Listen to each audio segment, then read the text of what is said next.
friends, my name is Maya and I was recently accepted into the Masters in Science, Scent Design and Creation program at ISIPCA. In today's video I'm going to explain how I got into ISIPCA and how I came to pursue this path. This is the first time I'm making a video of this sort, so this is super awkward. I'm also generally a very private person, so it's a bit scary for me to put myself out there like this. But when I was preparing for ISIPCA, this is the kind of information that I really wanted but couldn't find very easily on the internet. So I promised myself that if I ever do get accepted, I'll share my journey. Let me start off with explaining a bit about myself.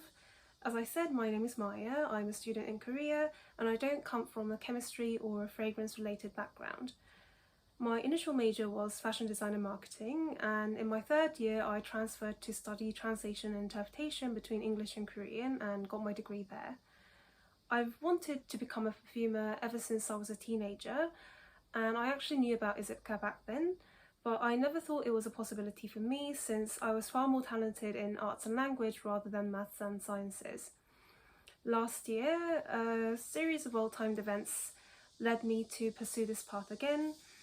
It's a long story, so I won't go too deep into it, but I found that it was possible for someone without a chemistry degree to apply to the program, and I went for it. Before ISIPCA, I was initially set for law school and I was accepted into one of the top 20 law schools in the States, which I ultimately decided to forego in place of ISIPCA. That's pretty much it for a brief summary of my background. Now, the admissions process can be divided largely into four parts. First, the document process. There's a questionnaire you have to fill, a CV, a cover letter, and I also submitted an additional personal statement to explain myself better. Then you take a one-on-one interview with the admissions personnel. After that, you move on to the OIT, Olfactive Intelligence Test. I was scheduled to take this test at the Creative Centre in Singapore, but due to COVID circumstances, I ended up taking the test in Seoul. Once you pass the OIT, the last step is the creative presentation, or that's how I took the test, but I've seen people do it the other way around, do the creative presentation first and then take the OIT. It really depends on COVID or scheduling circumstances, so you'll have to see how it goes for you. The creative presentation can be anything that can showcase your creative process. I've heard that people wrote a short story, played instruments, cooked, baked, made fragrances, videos, drew paintings. There's really not much limitation, except that in my case we had to present it through a video call. The suggested time frame was 5 minutes, and I made an artwork and also made a video explaining that artwork and the concept idea that I had. Generally, the program accepts from 10 to 20 people at maximum, or so I've heard. I've heard from someone that the largest number that they have accepted until now was 18 people, but I'm not really sure about the number, so don't quote me on that. The entire process took somewhere around 6 months for me, since I submitted my application mid-January and got my result back early June. If you're not used to this style of long-term admissions process, buckle up. It can be an emotionally exhausting experience. You should be aware that this was my experience and admissions processes can always change, so make sure you check with the school to find out the specific details within the given year you're applying. Now, what did I actually do to get into ISIPCA? This was the information that I really wanted when I was applying. The first thing I did was I worked as a sales associate for 2 different perfume brands. I'm actually still working at one of the brands right now, so I won't mention what these brands are, but I worked inside a department store in Seoul for 2 very famous European niche brands. If you're even slightly into fragrances, you definitely know both brands.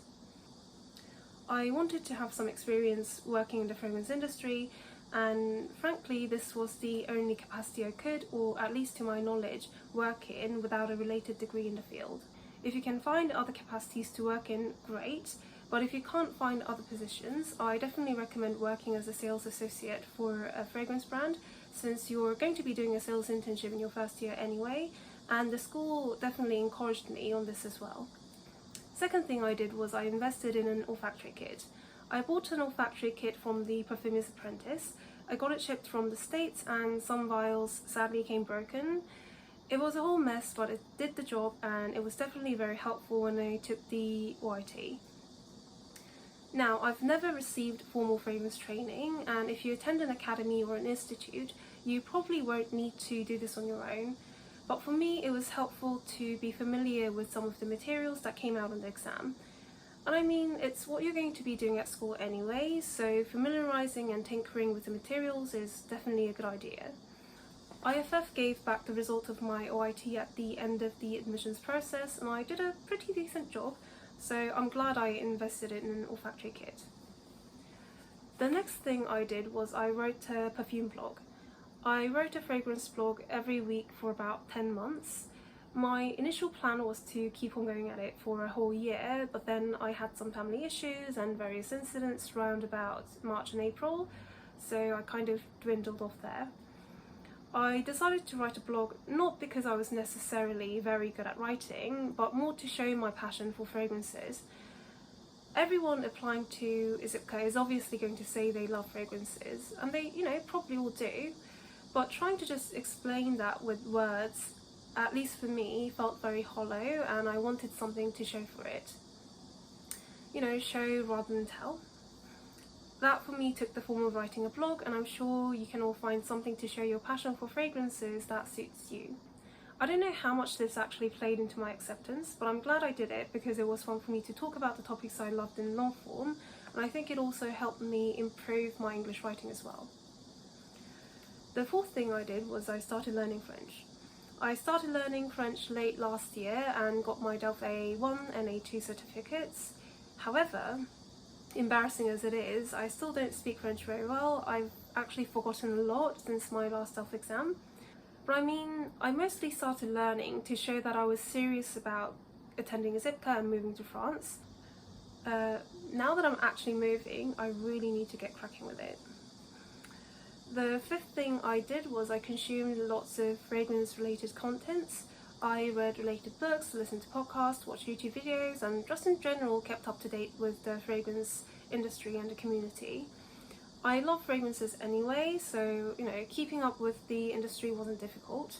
Books I can recommend are Name magazines, notebooks of fragrance ingredients from the same publisher, The Aphorisms of a Perfumer by Dominique Rapion, Magazine B, which has an English version, The Diary of a Nose by Jean-Claude Ellena, The Scent of Empires by Karl Schlegel, probably not pronouncing his name right, The Ghost Perfumer by Gay Ropenheim, The Emperor of Scent by Chandler Burr. I also read a few books that wasn't written by a perfumer and actually wasn't translated into English, but I'll try to link all the books down below. Some podcasts I would recommend are Magazine B, which is actually only in Korean I think, The Perfume Room, Perfume on the Radio, American Perfumer, Kyangsoda, which is also just in Korean. But I'll link all the information down below. The last thing I did was I got in contact with current and former students at the school and a perfumer. I got in contact with quite a few students at ISIPCA even before I started my application for the school. I think I searched on YouTube and left comments in a few videos and also found the students' former Instagram ID. I also contacted the school and the director who's in charge of the MSc admissions process, and she introduced me to a few other students as well. So I asked them for a virtual coffee and everyone was really kind and really helpful. Everyone who's gotten into ISIPCA knows that there is a lack of or an imbalance of information regarding the school, and as they've all gone through the admissions process, they know what it's like to wade through the dark, as it were. So everyone was really willing to help, and I'm really grateful to the people who gave me their time. And I would definitely recommend that you do this because it gave me a better perspective into the school. Honestly, for the admissions process, there's not much more that can be said except for what I've already mentioned in this video. Because for the OIT, we all had to sign a non-disclosure agreement, so that can't be revealed. The documents are largely up to you, and the creative presentation is also quite a private project, and I actually don't know the extent to which I can disclose information on that either. But hearing about life at the school and the learning experience can give you an idea of whether ISIPCA is the right place for you. I also contacted a perfumer. I'm not sure how that person will feel about me mentioning their name here, so I'll keep them anonymous. But I heard this person speak on a podcast and I really resonated a lot on a personal level with what they were saying about identity and fragrances. So I emailed the perfumer and she very, very generously agreed to a Zoom call with me. And hearing about the industry, her experience and what she knows about the school, all of it was extremely helpful. And it's obvious, so I probably don't even need to say this, but none of these students or perfumer had an obligation to agree to spend the time on me. So if you do decide to do this, be polite, don't expect them to automatically agree, and always thank them for their time. Keep in mind, I don't come from a chemistry or a fragrance related background. If you do, you probably already have a better chance than I do. Since I knew that the program only accepts at maximum 20 people, and that they're probably going to accept only 1 or 2 students who come from disciplines outside of chemistry, I knew I was competing for that 1 or 2 spot rather than 20. So I kept asking myself, what am I bringing to the table? What I'm offering here that's appealing enough for IFF to pick me over more qualified students, at least on paper. And I tried to show that in my creative presentation to the best of my abilities. Maybe it's just my personality, but I really approached this entire admissions process in a systematic way, and I think that helped in my situation. I think that's it for this video.